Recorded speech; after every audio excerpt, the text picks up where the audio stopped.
সকল শিক্ষার্থীকে স্বাগত জানিয়ে শুরু করছি ম্যাথ ক্লাস। আজকে আমি ম্যাথ ক্লাসে পঞ্চম শ্রেণীর গণিতের পৃষ্ঠ নম্বর হচ্ছে 14, অধ্যায় 3, প্রশ্ন নম্বর হচ্ছে 2।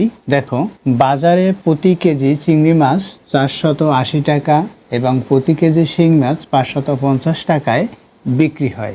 যদি আমরা 3 কেজি চিংড়ি মাছ এবং 2 কেজি শিং মাছ ক্রয় করি এবং বিক্রেতাকে 3000 টাকা দেই, তাহলে আমরা কত টাকা ফেরত পাবো?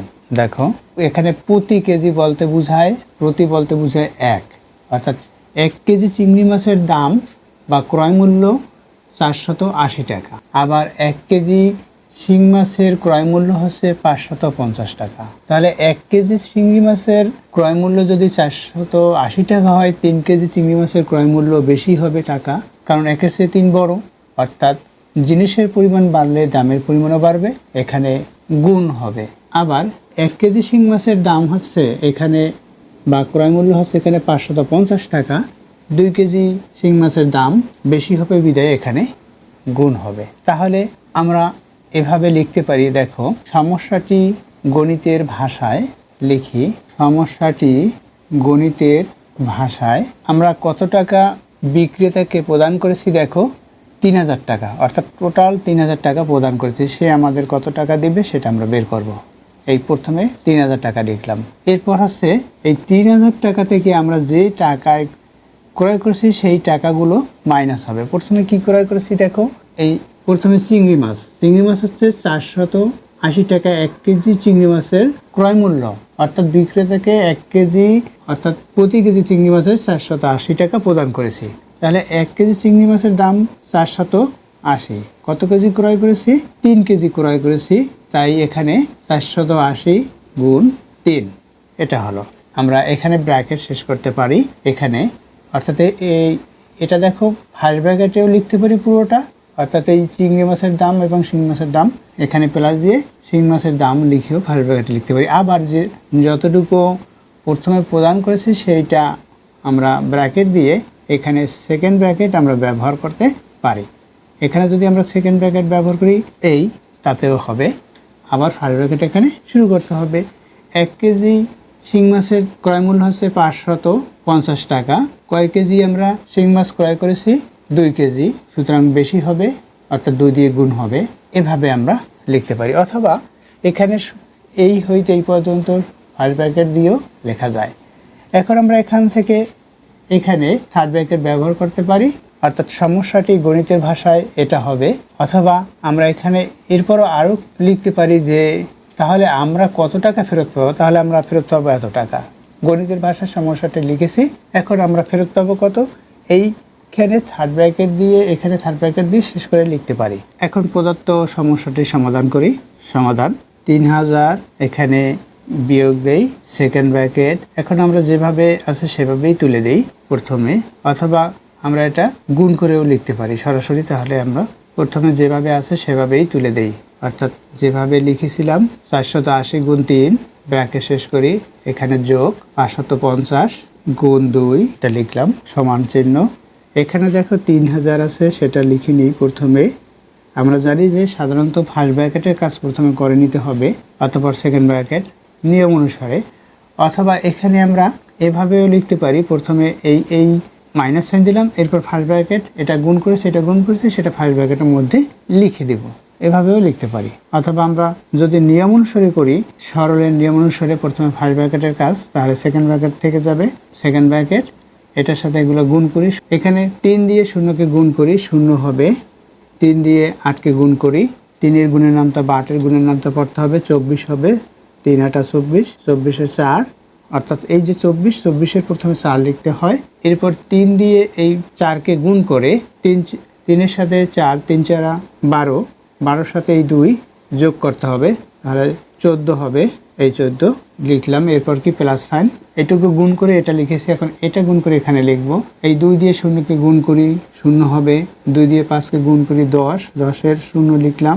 2 দিয়ে 5কে গুণ করি 10, 10-এর 0 যখন লিখেছি এই 0, এই যে বামের দশক অঙ্ক যেটা আছে এটার সাথে পরে যোগ হবে, এটার সাথে এটা গুণ করার পরে, তাহলে 10 আর এই 1 যোগ করলে 11 হয়, এটা লিখলাম। অর্থাৎ 1100 হয়েছে, এটা ব্র্যাকেট শেষ করি। এখন আমরা এটা এইখানে প্লাস করব, ইকুয়াল দেই, আবার 3000 এখানে বিয়োগ, এখানে আমরা যোগ করি অর্থাৎ টোটাল করি, এই শূন্যের সাথে এই শূন্য যোগ করি শূন্য, শূন্য দিয়ে 4কে যোগ করি 4, 1 দিয়ে 4কে যোগ করি 5, 1 দিয়ে 1কে যোগ করি 2, এটা। এখন আমরা বিয়োগ করব, বিয়োগ করলে যেটা পাবো সেটা লিখব। দেখো কত হয়, এই শূন্য থেকে এই শূন্য বাদ অর্থাৎ শূন্য, এখানে শূন্য থেকে 4কে বাদ অর্থাৎ শূন্যের সাথে 10 যোগ করতে হবে, 10 দিয়ে 4 বিয়োগ করলে 6 হবে। যখন এর সাথে 10 যোগ করেছি অর্থাৎ এই যে 10 যোগ করেছি, এখন এই যে বামের যে দশক অঙ্ক, এটা দেখো এখানে 10 যখন যোগ করেছি বামের যে দশক অঙ্ক, এই অঙ্কটি এই বিয়োজন সংখ্যার সাথে যোগ করতে হবে। এখন কোনটির সাথে যোগ করব, এর পরের সংখ্যাটা অর্থাৎ যেটা বিয়োগ করছি তারপরে সংখ্যা হচ্ছে এখানে 5, 5-এর সাথে যোগ করলে 6 হবে। আবার এখানে আমরা 10 যোগ করব, 10 যোগ করে সেই 6 বিয়োগ করব, তাহলে কত হবে 4, এটা হলো অর্থাৎ 460 এখানে টাকা। এখন এখানে আমরা টাকা না লিখে পরবর্তী লিখতে পারি এভাবে, এখানে লেখা হয়েছে তাহলে আমরা কত টাকা ফেরত পাবো, আমরা ফেরত পাবো এত টাকা, এভাবে লিখতে পারি, আমরা ফেরত পাবো 460 টাকা, এটা উত্তর। দেখো এখানে আমরা শুধুমাত্র ফার্স্ট ব্র্যাকেট ব্যবহার করতে পারি, অর্থাৎ এভাবে আমরা লিখতে পারি যে 3000 টোটাল টাকা আমরা প্রদান করেছি, সেই 3000 টাকা থেকে প্রথমে আমরা চিংড়ি মাছ ক্রয় করেছি 480 টাকায় করে 3 কেজি চিংড়ি মাছ, এখানে ব্র্যাকেট, এখানে যোগ চিহ্ন, আবার কি ক্রয় করেছি, শিং মাছ ক্রয় করেছি। 1 কেজি শিং মাছের ক্রয় মূল্য হচ্ছে 550 টাকা, আমরা ক্রয় করেছি 2 কেজি। এভাবেও লিখতে পারি, এভাবে ব্র্যাকেট না দিয়ে এভাবে ব্র্যাকেট দিয়েও আমরা লিখতে পারি। এরপর দেখো এই যেভাবে করেছি এর বিকল্প নিয়ম আছে, বিকল্প নিয়ম অর্থাৎ দ্বিতীয় আরেকটি নিয়ম, এখানে আমি লিখি, বিকল্প নিয়ম দেখিয়ে দেই। এভাবে লিখতে হবে, 1 কেজি চিংড়ি মাছের দাম বা ক্রয় মূল্য, প্রথমে চিংড়ি মাছ, তাহলে প্রতি বলতে বোঝায়, এখানে দেখো প্রতি বলতে বোঝায় 1, তারপর কেজি চিংড়ি মাছের, এখানে কি এটা আমরা ক্রয় করেছি, এখানে দেখো সে বিক্রি করেছে, আমরা ক্রয় করেছি, এই যে 3 কেজি চিংড়ি মাছ, 2 কেজি শিং মাছ ক্রয় করি। দেখো যেহেতু বিকল্প নিয়ম সুতরাং এখানে লিখি, এখানে লিখে দেই। দেখো এখানে প্রতি কেজি চিংড়ি মাছ এত টাকা অর্থাৎ 480 টাকা, আমরা এখানে ক্রয় করেছি, দেখো ক্রয় করি, তাহলে প্রতি বলতে বোঝায় 1, তাহলে 1 কেজি চিংড়ি মাছের ক্রয় মূল্য 480 টাকা, এভাবে আমরা লিখতে পারি। তাহলে লিখি 1 কেজি চিংড়ি মাছের ক্রয় মূল্য 480 টাকা, অর্থাৎ আমরা কয় কেজি ক্রয় করেছি, চিংড়ি মাছ 3 কেজি, এখানে দেখো 3 কেজি চিংড়ি মাছ, তাহলে 3 কেজি, এখানে কেজি লিখেছি সুতরাং এই কেজি দ্বিতীয়বার না লিখে এখানে কম আছে ব্যবহার করতে পারি।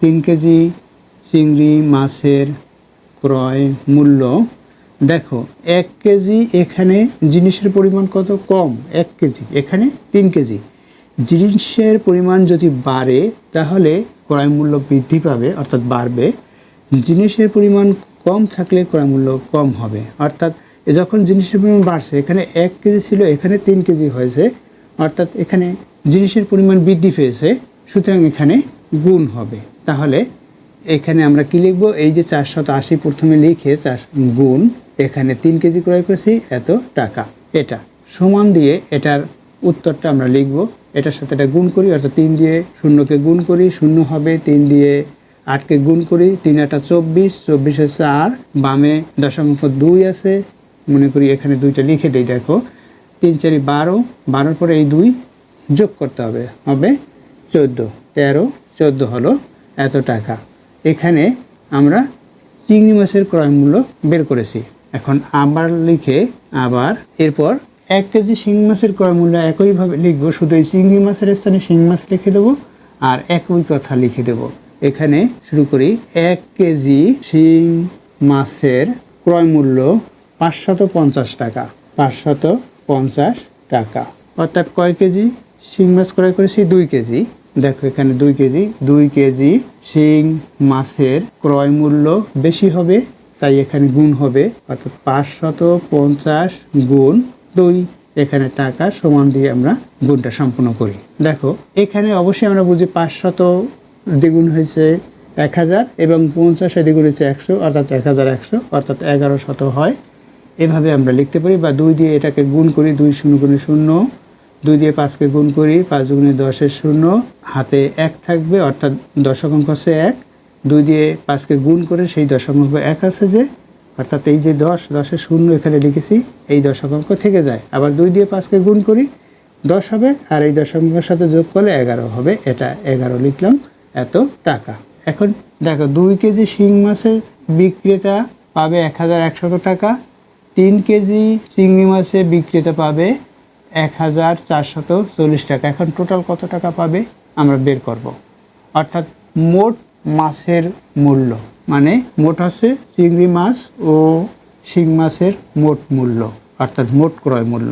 তাহলে অতএব আমরা এভাবে লিখতে পারি, চিংড়ি ও শিং মাছের মোট ক্রয় মূল্য, অতএব চিংড়ি ও শিং মাছের মোট ক্রয় মূল্য কত টাকা, এখানে মোট ক্রয় মূল্য হবে, এই দুইটা মোট বলছি, অর্থাৎ দুইটা আমরা যোগ করতে হবে মোটে, এখানে 1440 যোগ 1100 এখানে টাকা সমান দেই, আমরা যোগ করি, তাহলে কত হবে, এই 1000-এর সাথে 1000 যোগ করলে 2000, 400-এর সাথে 100 যোগ করলে 500, আর এখানে 40, অর্থাৎ 2540 হলো। দেখো এখানে ইতিপূর্বে করেছি 2540 টাকা, তাহলে লিখি 2540 টাকা। এই টাকাটা বিক্রেতা পাবে। এখন বিক্রেতাকে আমরা কত টাকা প্রদান করেছি বা দিয়েছি, দেখো এখানে 3000 টাকা, এই টাকাটা বিক্রেতাকে দিয়েছি।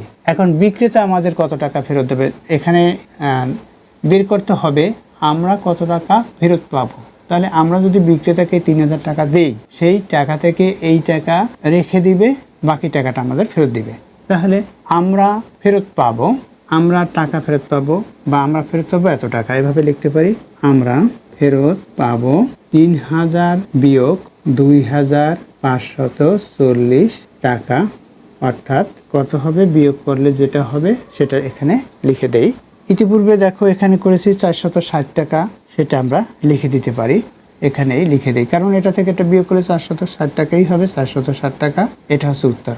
দেখো এই অঙ্কের আরও বিকল্প নিয়ম আছে, অর্থাৎ এটা করেছি সংক্ষিপ্তভাবে, এটা করেছি ঐকিক নিয়ম অনুসারে, এরপর দেখো আরও বিকল্প নিয়ম আছে। এই বিকল্প নিয়ম শিখতে বা জানতে চাইলে অবশ্যই কমেন্টস করবে, এরপর আর কি বিকল্প নিয়ম আছে, বা তোমরা যদি এটি ভালোভাবে বুঝতে পারো অবশ্যই কমেন্টস এবং লাইক করে দিবে, অন্যকে এই ম্যাথ চ্যানেলটি জানানোর জন্য তোমরা শেয়ার করবে। আশা করি বুঝতে পেরেছো অঙ্কগুলো কিভাবে করতে হয়। এই অঙ্কটির সহজে সমাধান তোমরা যে কোনো একটি নিয়ম ভালোভাবে শিখে নেবে।